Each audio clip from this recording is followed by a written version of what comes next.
Welcome to Big Minds, starting with the right knowledge for success.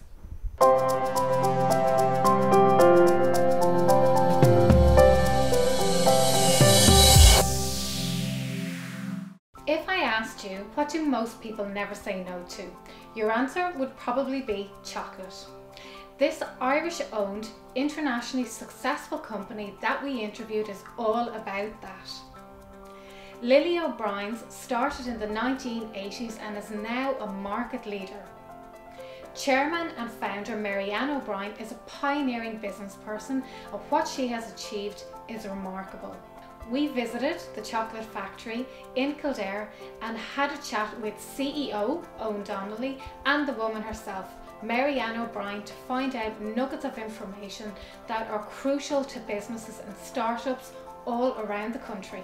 Marianne, thank you very much for talking to us. I have a few questions that all of the up-and-coming entrepreneurs out there would like to know. So will you answer them? I'll do my best. We'll see how we go. That's fantastic. Lily O'Brien's is one of the leading, if not the leading company today in Ireland. How is that achieved?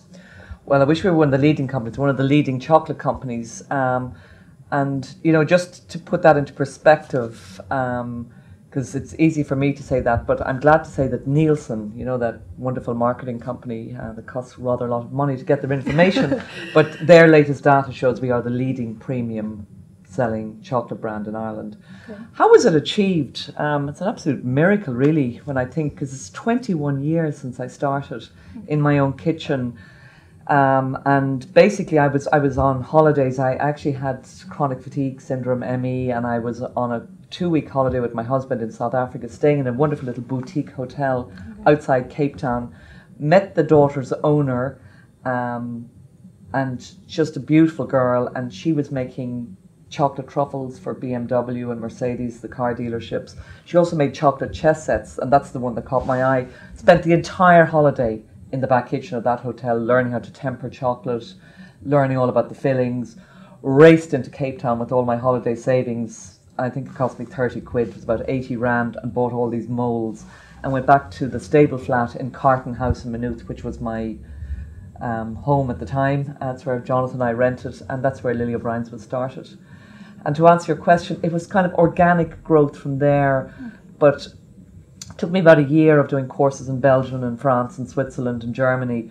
But I suppose from the beginning, I just decided I'm going to use the best raw materials, and I'm going to make something really smart and upmarket, but that suits the Irish or English palate. So rather than just making truffles and pralines and heavy chocolates that you have to lie down on the sofa after one, I just wanted to make sort of gorgeous things that were reminiscent of our childhood in the nursery, but with the very best chocolate. So thus the honeycomb crispy famous heart was born, which is basically the innards of a crunchy Rice Krispies, a little bit of olive oil and creamy milk chocolate mixed together.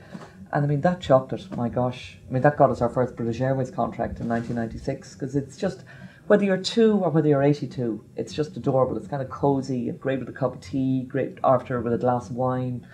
So I guess to finish the answer, the very long answer Marianne gave to Helena was, it's just anyone who tastes our chocolate becomes our prisoner, a raving fan forever. Brilliant. No, but anyone that buys our product is usually with us for life. So we've never really done any above the line serious advertising, but the product itself is just a pleasure-giving tool, and people buy it as gifts, and if somebody receives it as a gift, they go, oh my God. Sometimes they write a letter, write an email, but they then buy it as a gift for someone else. So it's a lovely snowball effect. Brilliant. So you build, I guess, a relationship. It's something where people really then say, okay, this is it, I'm going to stick with this chocolate, which is a great, from a sales for any business, that's great to have that customer that are so loyal.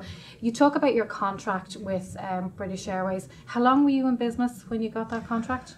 I was only in business a few years. I'd done a BS, which at the time I thought was a cow disease, but it was actually a business expansion scheme, which I raised €1 million, which was a tax efficient way at that time to raise money. Thought I was a millionaire for a day, but it was a borrowing of $1 million, where I built my first factory in Naas. So Aer Lingus had rung me previous when I was still in a small kitchen in Castleknock and asked me to tender, and I laughed my head off, but thanked them very much because they wanted me to tender for 3 million mints for the transatlantic and 2 million two chocks. It was in the days when, you know, airlines were still very rich, so every service, every flight had meal service and everything, so the volumes were huge. But I laughed to Aer Lingus, you know, I thanked them so much because, I mean, I was the only employee at the time. That was 1994, but 1995 I'd actually set up the business properly. So I then tendered for Aer Lingus and won it in that year. But I thought to myself, and I was delighted with winning Aer Lingus, but sure, if I can get Aer Lingus, why couldn't I get British Airways? So I hired a beautiful Austrian girl who had been a designer of cosmetics in New York, who'd settled in Ireland. I hired an Irish designer to design me wonderful packaging ideas for British Airways. One designer I briefed, I wanted sort of elegant English drawing room, traditional, and the other person I said, go contemporary, go wild, go artistic. And then I started to think up chocolate recipes, and again, they were using Lindt and Godiva. They were using gold boxes or black boxes with gold ribbons. They were serving truffles or pralines. It was extremely boring, Helena, what they were doing. So I could see there was an opportunity.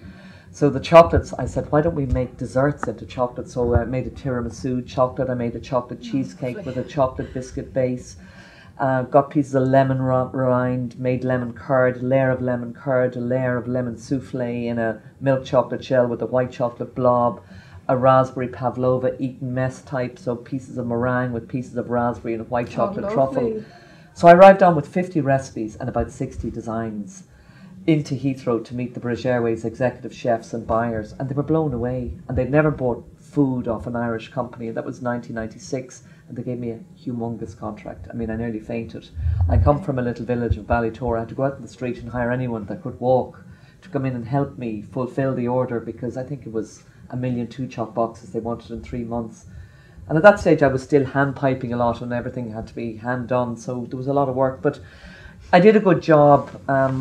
You know, I can come across as very jokey, but I'm very dedicated to perfect service levels. And the airlines are quite demanding because the planes take off every hour on the hour. You can't let them down. So that first year we did a great job for them. We produced a great product, and it's now 2013, and for every single year we've held our contracts with British Airways ever since. Oh wow. So really, if you think about that first contract then you took in 95, 96, you took a risk. Because did you take a risk? Did you have the people that you knew? They took a risk. They took the risk. Yeah, I mean, an unknown little company. Okay. Yeah, but it's a story to them. In fact, they're featuring me in High Life in the business section this month as one of the people they discovered, and they gave me a huge chance, because airlines and food services are 20% of our business, but probably because of British Airways, we're now on 23 airlines globally. You know, wherever you fly in the world, you'll get served a Lily O'Brien's, and we're very proud of that, you know. I mean, people write me letters. They might be on a plane to Hawaii, or they might be stuck on the ground in Kenya, you know, delayed on the runway, and Lily O'Brien's appears out of nowhere. So, which is lovely. You get that Irish feeling when you're so far away. Yes. Brilliant. Customer service is one area of your business that is crucial. Yes. How do you keep that to such a high standard? Again, funny, I'll just take you back to the airlines are indeed the multiples, the supermarkets, the Sainsbury's, the Waitroses over in Australia, the Woolworths, they're sort of another huge multiple. You know, we have delivery slots with these people. Imagine having a delivery slot in Australia. Imagine to have chocolates taking off from LAX or Phoenix. So you have to learn your supply chain, and I'm talking about customers in the sense of B2B at the moment. Yeah. But you just cannot let these people down. And you know, you need to produce a beautiful product and beautiful packaging at the right price. You need to give them the right credit terms. But you also have to deliver. So it's quality, and that's what has retained our customers and is part of our success, you know. Brilliant. And then there's the customer, the very important customer, the person who consumes it. And that to me is about the product and the customer journey. So that box needs to be beautiful. When they open it, it needs to be perfect. It needs to have feel, you know, it's probably a gift, so it wants to say something about them. So it needs to be a little touch of luxury, though it needs to be, in this day and age, it needs to be not cheap, but it needs to be at the right price, because nobody has any money. And then the taste, it needs to bring you to heaven and back. they need to be chocolates that give you the wow factor, and that's what we try to do. So you've touched on that a little bit, the packaging. It's very important, obviously, to you, and I guess it reflects a version of you and your business and to the standard of it. And I know you spoke about getting people in to design that there in the last couple of questions. How do you, though, when you're designing a packet like this, I mean, it's to such a high standard, it's such a luxury packaging.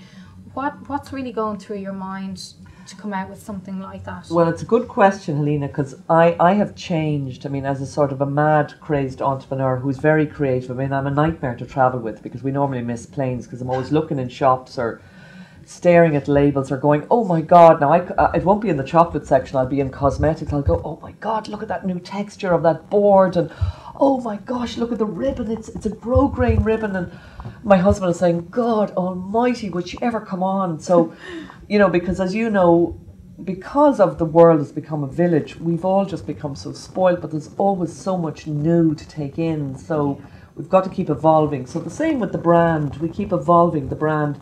Lily O'Brien's has changed, but we've been copied so many times, which is very flattering, but in this evolution, we try and evolve our brand. And now evolve, not change, because obviously the brand has a couple of million followers and we're doing very well, but we need to keep making it better for our customers. So this time I took an awful lot of advice from experts, from proper scientific marketing people. It wasn't what Marianne wanted or what Eoin wanted or what everyone in Lily O'Brien's wanted. We focus group this. We know who our customers are. Some of them are men. I thought they were all women. So we needed to strike something that's classical, that's elegant, but also we needed to come up with an icon. This O is reminiscent of the O in Lily O'Brien's, but it's actually sort of turned into a torque because we are Irish. Yeah. But I'm hoping in 3 or 4 years' time that, if you see that from afar, you'll just see that little torque and you won't even need to see lilies, and you know. So I'd say about anybody listening, every brand needs an icon. Okay.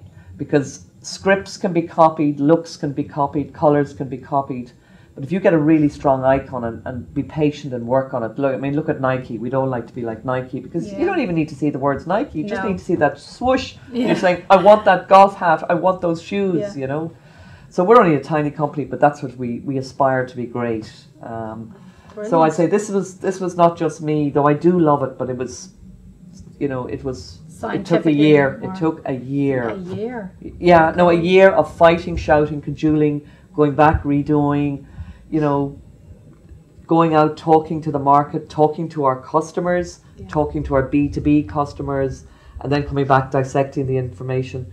Desperately boring, some of it, but it does win out in the end. And I'd say to people, be careful of not what you love, because that can happen with entrepreneurs because they love it, they think everyone, but you're saying no. And it's like, I love dark chocolate, but not everyone loves dark chocolate. So I'm very careful again when we're selecting. Like, we've hundreds of recipes, and we're Melissa and myself, or yesterday we discovered something new. We just mixed something with we thought, oh my God, we got so excited last night. It was our new Le Crunch chocolat, and we layered it with the dark chocolate truffle, bringing down the sweetness level. But again, we'll not put that out to a tasting panel next week. We'll get, rich tea biscuits, lime cordial and water. We'll do a professional tasting. You'll stay in silence. We'll give you notes to write on. You're not allowed to share, because obviously if Alina says she likes it, then someone else might feel. So it has to be done, again, scientifically, and we find out what people are loving, and maybe it should be in a milk shell or a white shell. But it's not about what we love. Sometimes it's finding out what other people, what your customers. Okay, great. When you first started Lily O'Brien's, what obstacles did you come across in the very early days? I noticed one of your questions earlier, because you also asked, if someone was starting today, which is very relevant to this interview. I do think it's much, much more difficult to start a business in these times. Okay. When I started, the EU and all their rules and regs hadn't really caught up with Ireland. So I started in my kitchen in Carton and Maynooth. I was selling in the hairdresser, I was selling in the market in Maynooth. I was selling at every show I could find, whether it was the craft fair at Christmas, selling out of the back of my car. Up in Super Quinn with a white coat on, Fergal Quinn's manager, John Foy, let me sell from behind the bakery. It was easy to get easier to get a start. It was definitely easier to go into the bank with a business plan on the back of a fag pack, you know. But in this day and age, but there is an awful lot of help as well out there now. I mean, I was actually just looking at the Jobs, Trade and Enterprise website yesterday, and my gosh, if the people behind that website and all the different initiatives there are to help entrepreneurs are as good as the website, my gosh golly, there's some fantastic, you know, and you know, it's for small people if you're rurally connected. If it's manufacturing, there's another area. If it's IT, it's another area. And I know there's a bit too focused on IT, but you know, they do want to get Ireland back manufacturing, you know. And also I think for people, small is beautiful, because the world, and I don't think this is just me, the world is wanting more and more to shop local. And we're all like, it's lovely to go into Wicklow, into the market, and know there's a lady locally making jam, or you can buy a few eggs or something. So the world is going away from big and, you know, farmed industrially to small. So I do think there's an opportunity there, but it is hard with the red tape and bureaucracy, particularly in food. Oh my God, the rules and regs.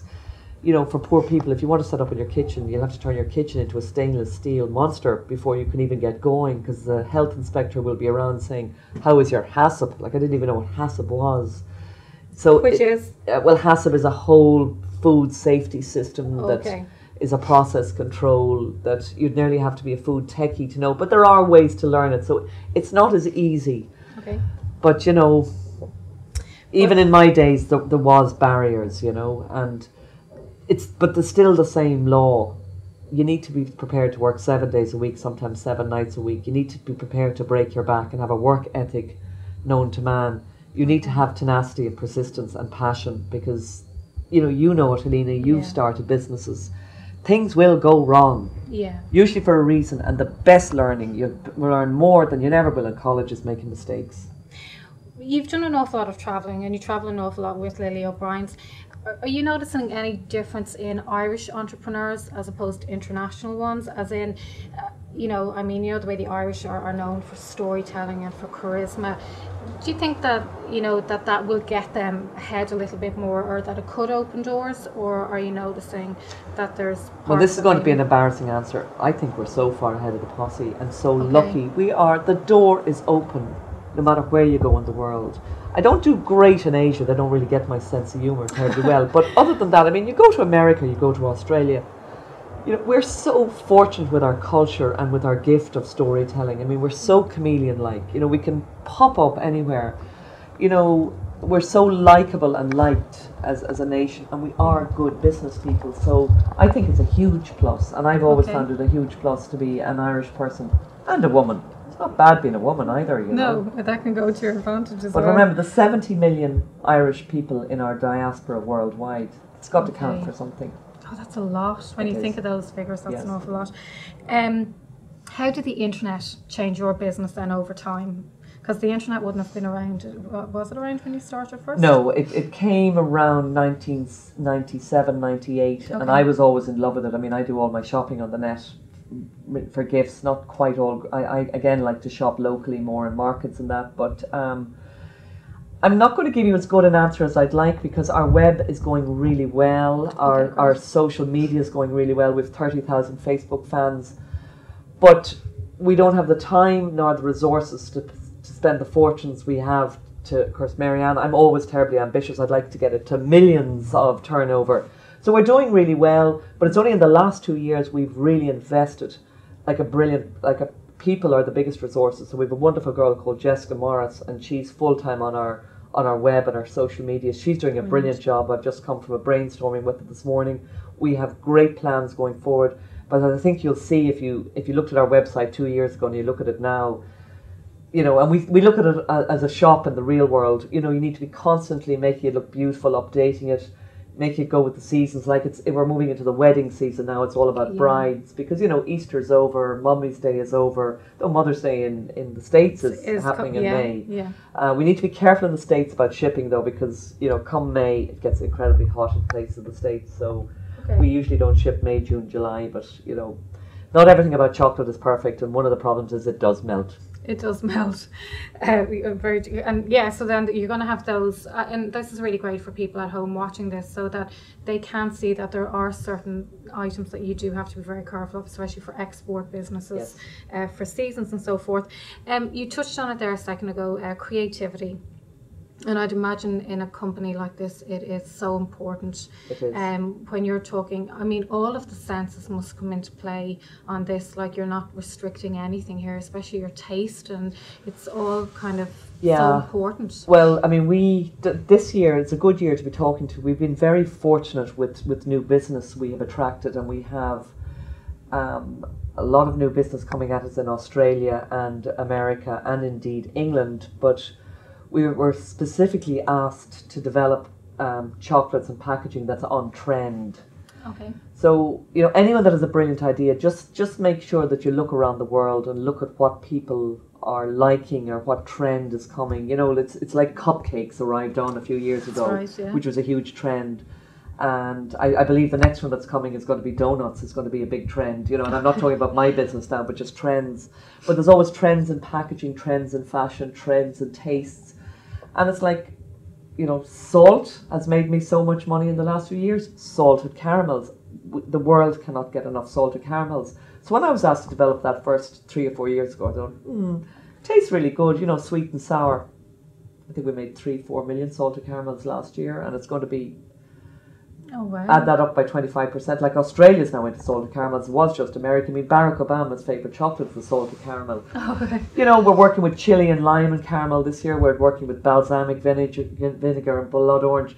They're all, you know, leading chefs' trends. The airlines are, all the executive chefs are bang on trend. You know, there's a French gorgeous man who British Airways have brought in recently, and you know, he wants to know that we are on trend when it comes to food and what the leading chefs around the world or ingredients they're using.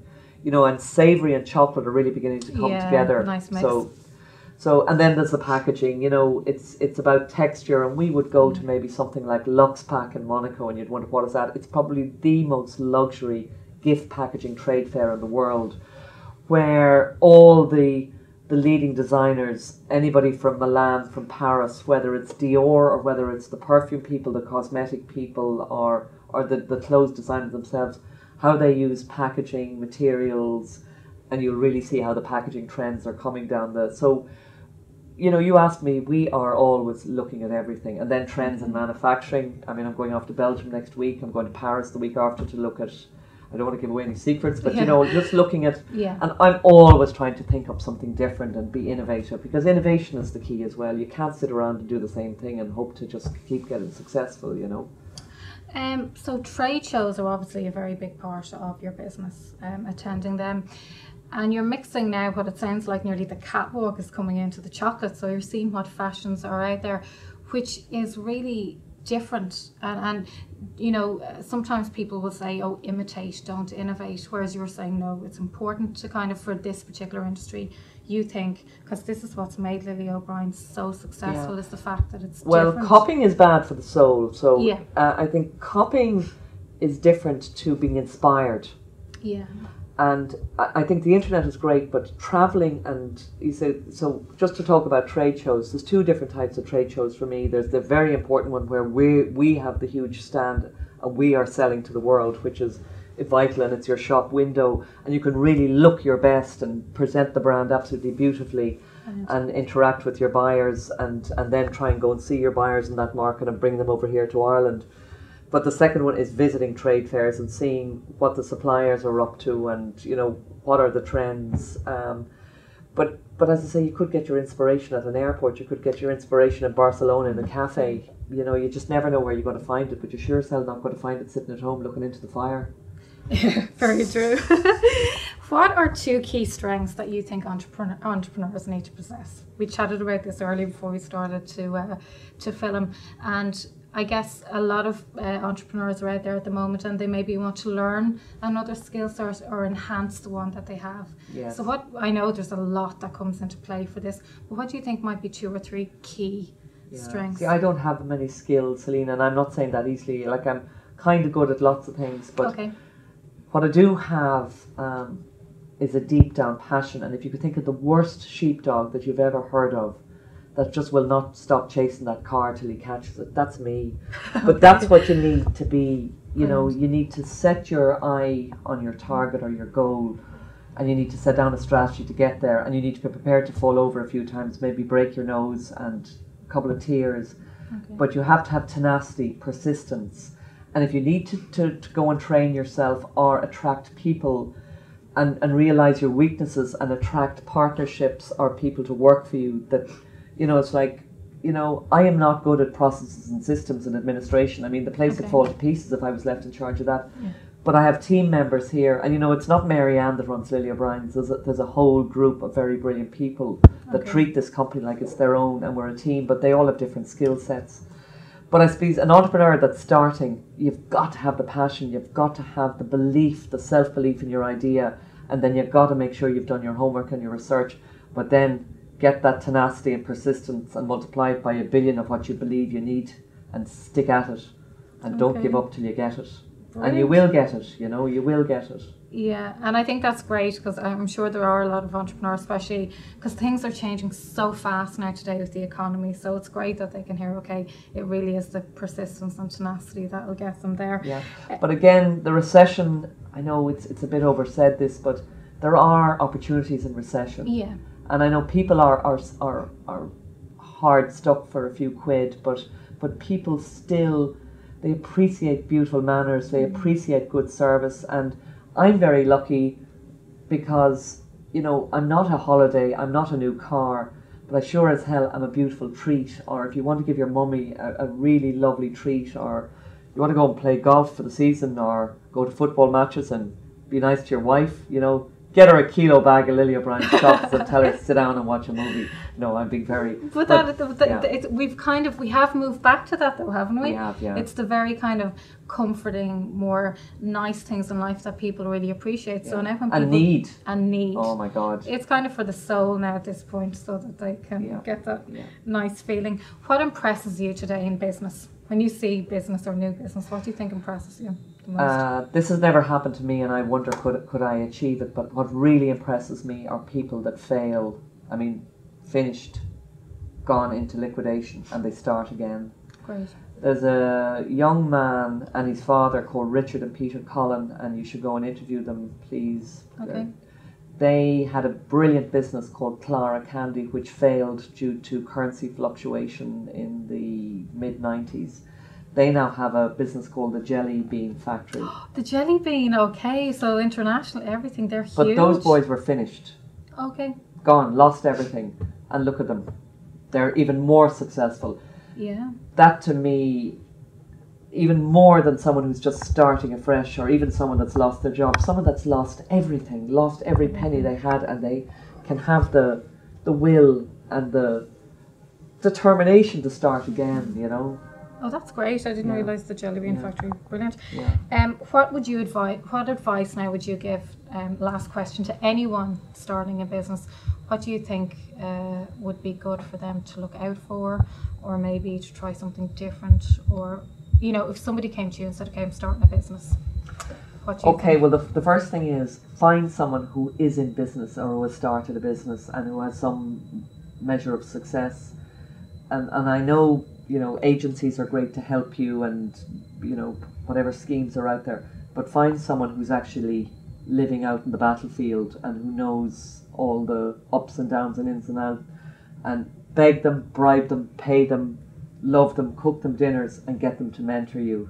Okay. Because don't be afraid to ask, because people love to help people, but you know, and you know, this is a very friendly country, and people are great to give you an introduction or a leg up, or, you know, because that's what I got along the way. I mean, Philip Lynch, who was at the time in IAWS, but he happened to be from Kildare. I mean, he gave me an awful lot of good advice in the early days. Fergal Quinn and John Foy.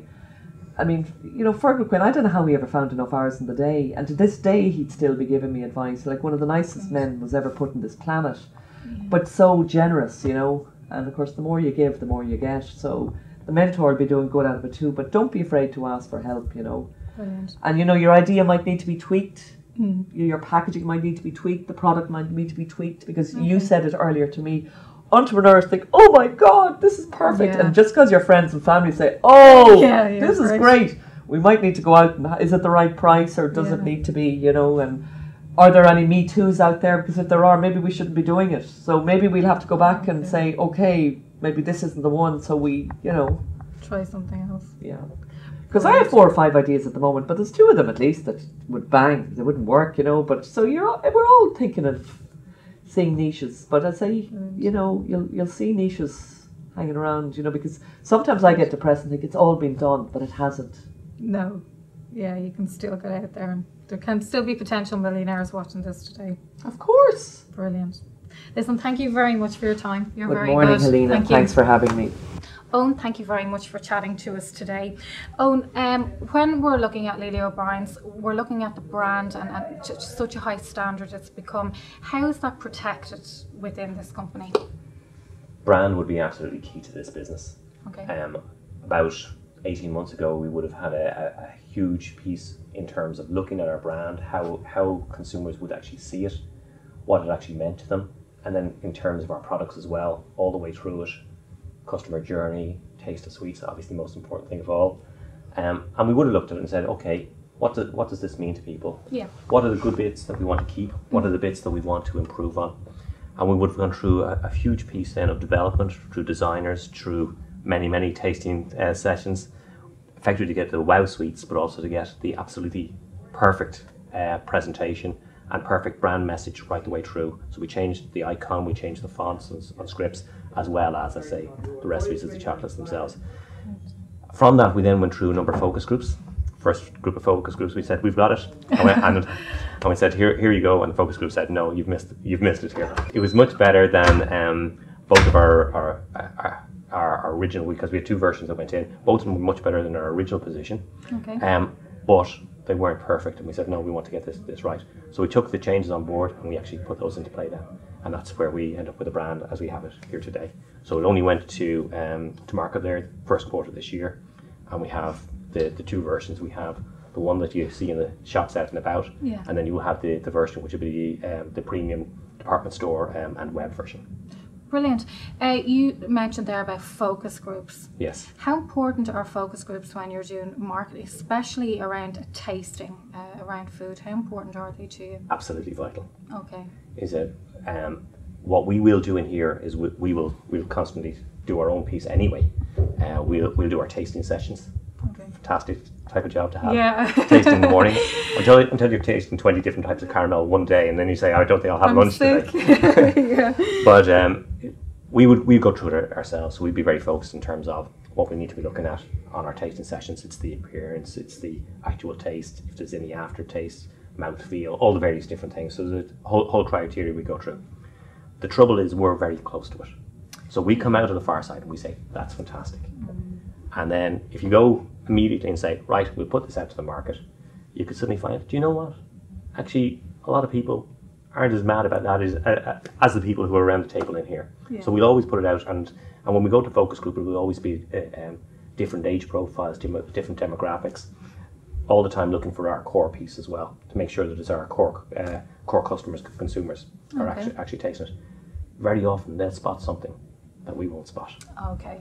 Not necessarily on the taste usually, although sometimes we go a little bit too exotic, and we go and say, okay, pull it back a little bit. For instance, there's fantastic products in the States, over in California. There's a lot of ginger going into the products, and wonderful bits of chili and whatnot. I said, not all of those necessarily are right for our Irish market or the UK market as it stands at the moment. Okay. But so sometimes we do have to pull ourselves back a little bit. When you put bacon in it, people go, oh, I don't think I'll have bacon in it. Bacon and chocolate? Bacon and chocolate, very big in California now at the moment. Oh my God, I never would have put the 2 together. That's not good for vegetarians. How important, Eoin, do you think social media now is playing in the business today? It's becoming increasingly important. What I would say on social media is it can be very hit and miss. Okay. You can get it very badly wrong. We have our Facebook page with 30,000 likes on it. Very impressive, yeah. We have a lady here, web account, sales account manager. It's her role is very much around all of our social media piece, as well as our web and our sales from the web. Yeah. You have to talk to your consumers in a very different way. If you take Facebook, for example, you have to be extremely friendly with them. It has to be more relaxed. You can't go on and try and say sell. That's not what they're about. They want to know what are you doing at the chocolate factory today? What new flavors are coming up? What's the next new thing coming in? What do they look like? What's a competition? It's a completely different thing. Do those people all immediately go and buy? Probably not. But you will find some of them will, and some of them might want to sign up to the e-zine, which we get every few weeks, and they'll have great offers that might be on that, or great competitions that are on that.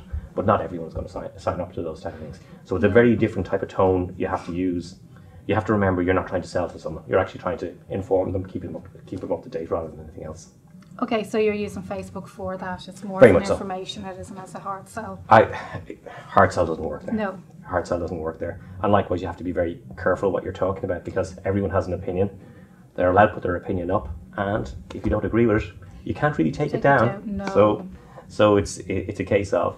And that's actually where probably a lot of very early startup businesses now are going wrong, because so many people are associating social media to selling and to really pushing it, whereas if you're taking a different stance and by your followership of nearly 30,000 people, that's so impressive. Obviously you guys have got it perfect, bang on. I prefer it more than we're converting into sales, but yes, okay. I take what you're saying, and you're quite right. We're doing it in the right way, but if you get it wrong, you can actually cause yourself untold problems, because at the end of the day, it's up there in lights, and you hear the horror stories of other companies who've taken stuff down, and the complaints come in. And it goes to the news, and it's not good at all. Because social media, when you don't really respect it, you have to respect it. Yeah. And at the same time, you can't go over the top on it. You can't be bending over backwards, because you have to say this is our product and this is how it is. So there is a middle ground there. You don't want to be like one of the coffee chains who's taking comments on Twitter. No. You know, it just worked all so wrong, and it went really badly against them then in the end. Yeah, you don't want that. You talked there a second ago about the chocolate factory, and in everybody's mind it's like Charlie and the chocolate factory and the kids walking through it. What is a typical day in the chocolate factory? I mean, it sounds very exciting to all of us that don't know anything about it. Well, chocolate factory, I don't know if you notice the smell of chocolate around here when you're arriving in. Yeah. We've become a little bit immune to it, so we only notice depending what the recipes are, or when the caramel plant is working on the back, because then you definitely notice it. Oh wow! It's working in a chocolate factory is great. So yeah. There's no two ways around it. And even when you're talking about people about chocolate, it's easy to get excited about chocolate. It is, isn't it? When you're going into sell, you're not selling screwdrivers and stuff. It's fantastic. Yeah. But on our side, we have a lot of very, very good people throughout the factory. It's more like a production kitchen, to tell you the truth. And they're all just working on things. And you never know what you're going to see when you're down there. I mean, a few weeks ago we had 6'10" egg, which was almost about 800 kilos, nearly a ton of weight. How you don't jump and just bite it? You wouldn't want to bite something like that. You need a hammer to break through chocolate. Chocolate of that type. But you never know what you're going to see down there. You've seen in here, there's chocolate bunnies and whatnot. I see the chocolate bunny over there. It's very impressive. But all those type of things, the bigger bit for us as well then would be the R&D, because we're constantly innovating, constantly creative, and you never know what you're going to come up here and be tasting. And then you got to remember, we've also got a desserts factory on the side as well. So we've heard about the dessert factory. When you speak about R&D, I guess for startups now at the moment, a lot of them will just have to try and test, and it won't be with a big fund or finances behind them. For research and development, what do you think is key in that? You know, if you're going in with a very low budget, what do you think people should be watching out for when it comes to that? Depending on what they're working on, but the first thing they have to do is to take a look at the market. Okay. They have to look at what potential competitors are there. If there are no competitors in the area they're going into, they have to look and say, is there actually a need for this at all? What are the price points? What are the quality of competitors, if they are there? Where are you looking to pitch it? Because you can spend an awful lot of money on R&D to provide something that there isn't actually a market, or where you end up with a product that is so far off the price that the market is willing to pay that you've actually wasted your time. Okay. So it really is a case of planning, looking at what's there, doing your market research yourself. All I'm talking about in that particular case for smaller startups would be going out and looking in various different stores, looking, seeing where things are ranged. Are they in a chilled cabinet? Are they on the ambient fixture? Yeah.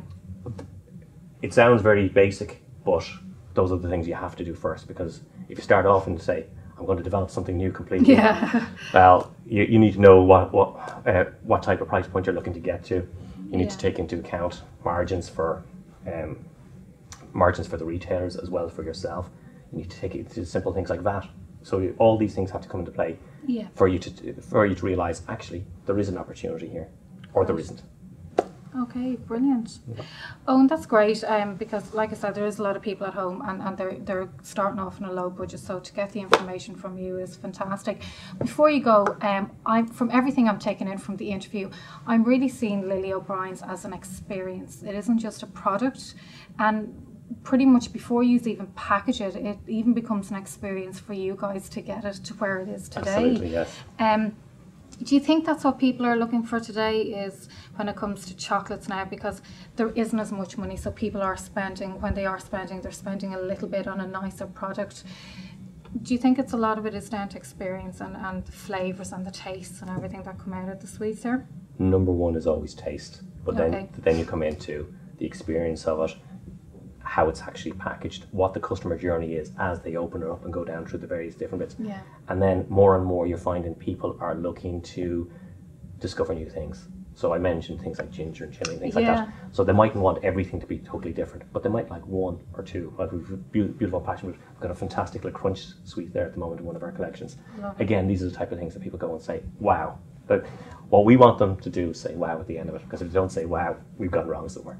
Okay, brilliant. Okay. You've made me really hungry. I keep on thinking about chocolates now. Oh, and thank you very much for your time. Thank you.